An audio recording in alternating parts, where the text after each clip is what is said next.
Château de Challain la Potherie is a 19th century neo-Gothic gem in the Pays de la Loire region of France.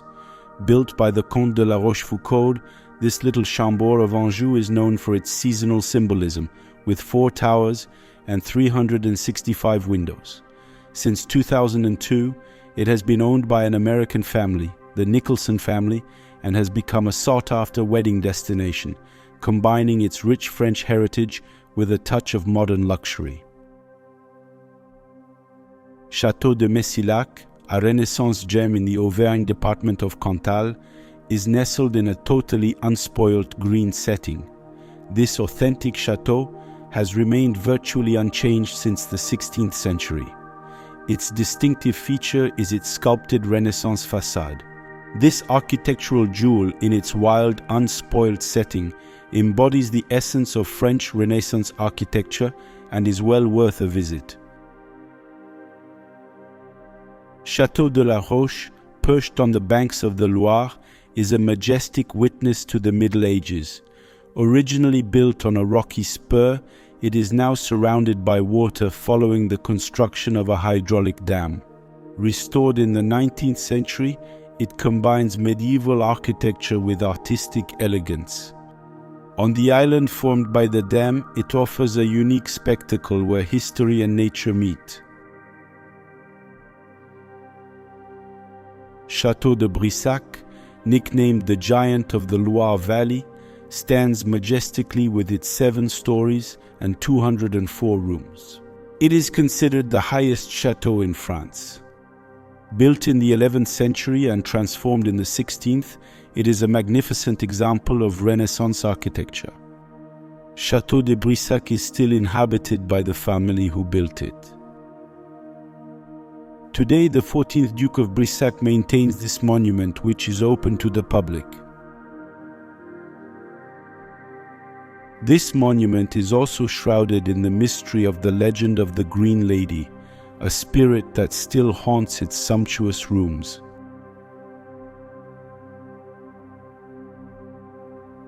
Located in the heart of the Morvan Natural Park, Château de Ménessaire, dating from the 13th and 17th centuries, is a uniquely charming residence. Restored with passion by its owner, Bernard Manson, for over 50 years, it offers a timeless stay. At 85, Bernard continues to welcome visitors, sharing captivating stories of the chateau's restoration and fascinating history. Château de Pestel, in the Auvergne village of Polmignac, is a 13th century medieval fortress perched majestically on a rocky promontory overlooking the Serre Valley. Over the centuries, the chateau has been enlarged and restored, notably in the 17th and late 19th centuries. Its 40-meter-high keep is an impressive sight. It is a listed historic monument. It is open to visitors and features scenes from the life and history of the chateau, created by some 20 wax figures from the Musée Grévin. Château de Pestel is still inhabited by the de Miramont family, a perfect illustration of French history and culture.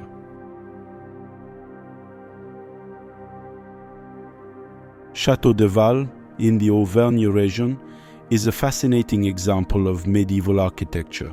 This fairy tale castle is instantly recognizable thanks to its 6 towers, each with a distinct design. What's particularly remarkable is that the castle, originally built on a hill, now stands on the edge of a lake created following the construction of a dam in 1946. Today, the castle is not only a popular tourist attraction, but visitors can even book an apartment in the castle for a unique experience. Château de Digoin is an 18th century Burgundian heritage treasure. The castle's first defensive towers date back to medieval times. In the 18th century, the de Reclen family hired architect Edmé Verniquet to transform the château into a sumptuous residence. Today's architecture reflects this evolution with a Baroque north facade and a magnificent south-facing facade. We're now in the Dordogne with Château de la Malartrie, set in the sumptuous village of La Roque-Gajac, labeled as one of France's most beautiful villages. Beyond the chateau itself, it's this village and its rocky setting that give Château de la Malartrie all its charm.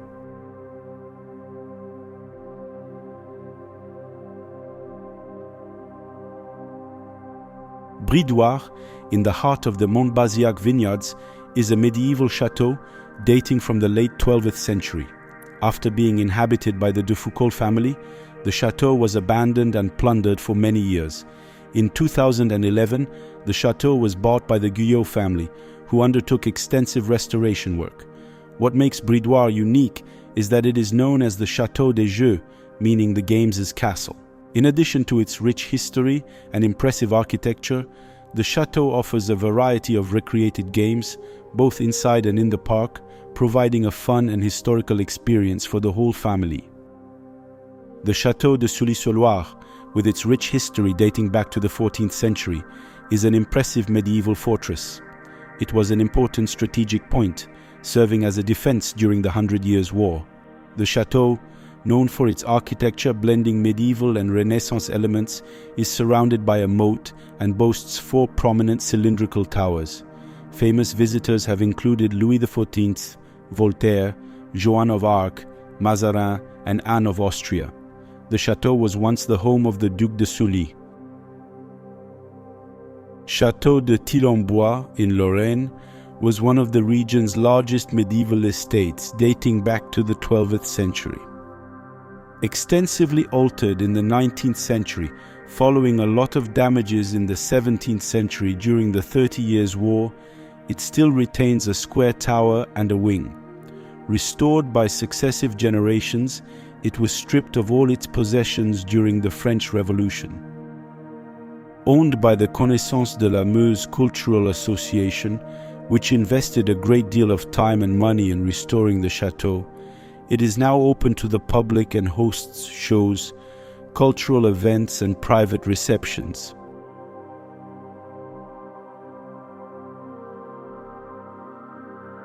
The spectacular Château du Bouchet, located in the Braine Regional Nature Park in the department of Indre, is a historic monument with a rich history and remarkable architecture. The chateau combines architectural elements from different periods, with the 2 13th century towers and curtain wall reflecting its medieval past. The gallery and terrace, added in the 17th century, offer a breathtaking view of the Red Sea Pond and the Brenne, harmoniously blending 17th century architecture with the existing medieval walls. The chateau has had many owners throughout its history, including the Rochechouart de Mortemart family, to which belonged the Marquise de Montespan, famous mistress of King Louis XIV. More recently, the chateau was acquired by the Durand family, marking a new era in the preservation of this remarkable heritage. We'd like to take this opportunity to invite you to receive our free PDF guide, The Top 50 Castles in France, where you'll be able to find out more about the castles featured, see photos of their interiors, and have a detailed presentation of each castle, as well as a map of France on which each castle is located. Click on the link in the description or in the comments to receive this free PDF guide of the top 50 castles in France. A Renaissance gem nestling in the Loire Valley, Château de Sérent is now the private residence of the Princesse de Mérode. Built on a medieval fortress, the chateau has stood the test of time. Begun in the 16th century by Charles de Brie, its transformation was completed by Guillaume de Botru and the famous architect Jules Hardouin-Mansart, preserving a remarkable architectural harmony. It boasts an extraordinary library of over 12,000 books, which we'll show you in detail in a future video. The chateau also boasts Napoleon's bedroom, a testimony to his time at Château de Sérent. Château de Puy-sur-Vanne, a 16th century treasure located 2 hours east from Paris, has been magnificently restored by the famous Chilean-born American interior designer Juan Pablo Molyneux. The facades feature several layers, reflecting the different eras in which the chateau was built. The restoration work carried out by the architect since his purchase in 2012 has transformed this forgotten monument into a masterpiece blending art and history, where every detail reveals the architect's dedication and artistic talent.